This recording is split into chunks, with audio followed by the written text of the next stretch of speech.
요즘 AI 정말 난리죠. 그런데 말이에요. 이 엄청난 성장을 밀어주는 돈, 그 돈은 대체 어디서 오는 걸까요? 이 질문을 파고들다 보면 뭔가 좀 불안한 그림이 보이기 시작하거든요. 그래서 오늘 이 화려한 기술 뒤에 숨겨진 금융의 비밀, 그 속을 한번 제대로 들여다보려고 합니다.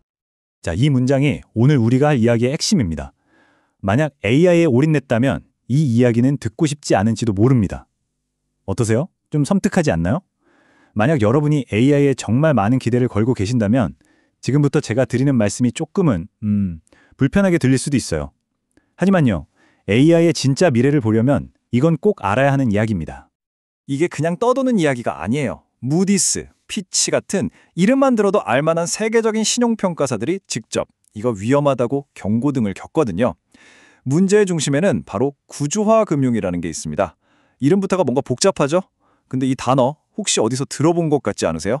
뭔가 기시감이 느껴진다면 맞습니다. 자, 그럼 이 복잡한 구조, 그 첫 번째 껍질부터 한번 벗겨보겠습니다. 아니, 도대체 어떻게 미래에 돈을 받겠다는 약속 하나만 가지고 지금 당장 수십억, 수백억 달러의 현금을 손에 줄 수 있는 걸까요? 이게 가능한 일일까요? 그 비밀이 바로 ABS, 우리말로는 자산 유동화 증권이라는 겁니다. 말이 너무 어렵죠? 괜찮아요. 아주 쉽게 설명해 드릴게요. 그냥 나중에 돈 받을 권리가 있습니다 하는 이 종이 쪼가리 하나를 은행에 짠! 하고 보여주면 그걸 지금 당장 쓸 수 있는 현금으로 바꿔주는 뭐랄까 거의 금융 마술에 가깝다고 보시면 됩니다. 에이, 설마 그게 되겠어? 싶으시죠? 그래서 실제 사례를 하나 가져왔습니다.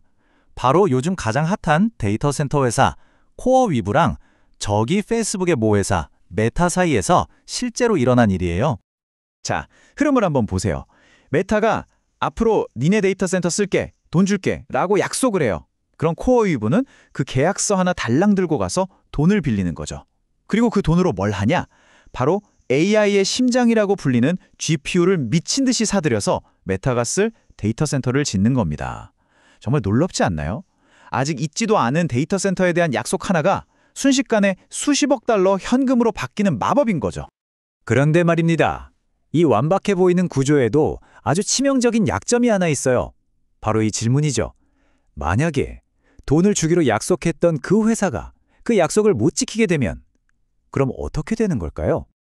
그리고 이 시스템 전체를 흔들 수 있는 가장 약한 고리가 정말 아이러니하게도 챗GPT로 이 AI 시대를 활짝 연 주인공, 바로 오픈 AI가 될 수 있다는 겁니다.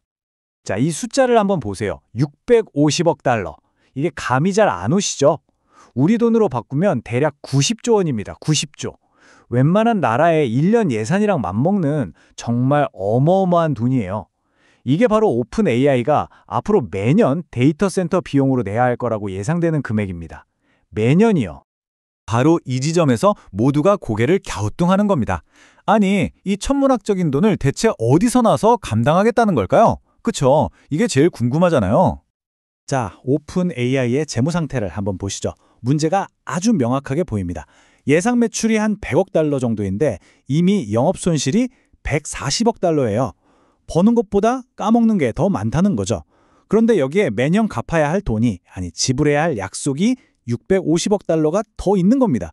이 어마어마한 구멍을 대체 뭘로 메우죠? 결론은 하나밖에 없어요. 계속해서 새로운 투자금을 끌어와야만 하는 겁니다. 밑빠진 독에 물 붓기처럼요. 만약에 만에 하나라도 이 투자 유치에 실패해서 약속을 못 지킨다? 그럼 오픈 AI를 믿고 계약했던 오라클 같은 파트너들이 위험해지고요. 또 그 파트너들한테 돈 빌려준 은행들까지 연쇄적으로 위험해지는 거죠. 하나의 돌멩이가 무너지면서 모든 걸 쓰러뜨리는 도미노 효과. 맞습니다. 2008년 금융위기를 떠올리게 하는 아주 찝찝한 그림이죠. 근데 이게 끝이 아니에요. 더 무서운 건 이 구조가 한 겹이 아니라는 겁니다. 이 밑에 한 단계 더 복잡하고 위험한 층이 숨어 있습니다. 이번에 등장하는 건 CMBS, 상업용 부동산 저당 증권이라는 겁니다. 핵심적인 차이가 뭐냐면요. 아까 ABS는 미래의 약속을 담보로 돈을 빌렸잖아요. 근데 이 CMBS는요. 그 돈으로 지은 실제 데이터 센터, 그 자체를 담보로 잡고 또 돈을 빌리는 겁니다. 감이 오시나요? 정리를 해보면 미래에 돈 받겠다는 약속으로 첫 번째 빚 ABS를 내서 데이터 센터라는 실물을 만들고 그렇게 만든 실물을 담보로 두 번째 빚, CMBS를 또 내는 거예요. 말 그대로 빚 위에 빚을 또 쌓는 완벽한 이중대출 구조인 거죠. 그리고 이 판의 규모가 정말 상상을 초월합니다. 2025년 딱 1년 동안에만 데이터 센터 회사들이 이런 식으로 끌어모을 돈이 약 800억 달러, 우리 돈으로 무려 110조 원에 달할 거라고 해요. 이걸 보고 있으면 이런 생각이 들죠. AI 붐을 이끄는 진짜 연료가 과연 기술일까? 아니면 이 막대한 빚일까? 그런데 이 아슬아슬한 빚의 탑을 흔드는 또 다른 결정적인 균열이 있습니다. 바로 담보로 잡혀있는 그 데이터 센터의 가치가 정말 말도 안 되는 속도로 사라져버린다는 거예요. 자, 엔비디아의 신제품 출시 일정을 한번 보세요. 2022년에 호퍼, 25년에 블랙웰, 26년에 루빈, 27년에 파이만. 숨 쉴 틈도 없이 쏟아내죠. 오늘 내가 산 최첨단 GPU가 내일이면 구형이 되는 정말 무시무시한 속도입니다.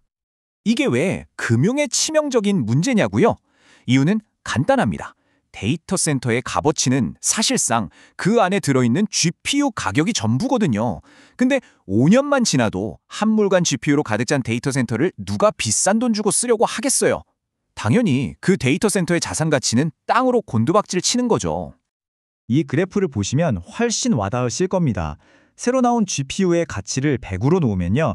5년 지난 GPU의 가치는 10% 수준으로 뚝 떨어져요. 90%가 날아가는 겁니다. 이게 무슨 뜻이겠어요? 은행이 담보로 잡은 자산의 가치가 말 그대로 허공으로 증발해버린다는 뜻입니다. 자, 상황이 이렇게 되니까 어떤 일이 벌어질까요? 한번 생각해 보세요. 돈 불려준 은행 입장에서는 담보 가치가 계속 떨어지니까 불안하겠죠? 그래서 대출 기간을 3년, 4년 이렇게 아주 짧게 잡아버립니다. 그럼 코어위브 같은 회사는 어떻게 해야 할까요? 3, 4년마다 최신 GPU로 바꾸기 위해서 기존 빚을 갚으려고 새 빚을 내는 우리가 흔히 말하는 돌려막기를 할 수밖에 없는 거예요. 이 과정에서 이자 부담은 당연히 눈덩이처럼 불어나겠죠. 악순환에 빠지는 겁니다. 자, 그럼 지금까지 우리가 본 이 조각들을 한번 모아서 큰 그림을 그려보죠. 이 복잡하고 아슬아슬한 구조가 우리에게 진짜로 말해주고 있는 건 뭘까요? 물론 오해하시면 안 됩니다. 모든 회사가 다 이런 건 아니에요. 마이크로소프트나 구글처럼 자기 돈으로, 그러니까 자체 현금으로 데이터 센터를 짓는 곳들은 훨씬 안정적입니다. 하지만 분명한 건 수많은 AI 관련 기업들이 성장을 위해서 지금 우리가 본 이 아슬아슬한 빚의 사다리를 오르고 있다는 사실이죠. 그래서 마지막으로 이 질문을 던져야만 합니다. 우리가 지금 보고 있는 이 눈부신 AI 혁명, 과연 단단한 기술이라는 반석 위에 지어지고 있는 걸까요? 아니면 작은 파도에도 쉽게 무너져 내릴 수 있는 금융이라는 모래성 위에 지어지고 있는 걸까요? 어쩌면 이 질문에 대한 답이 AI의 진짜 미래를 결정하게 될지도 모릅니다.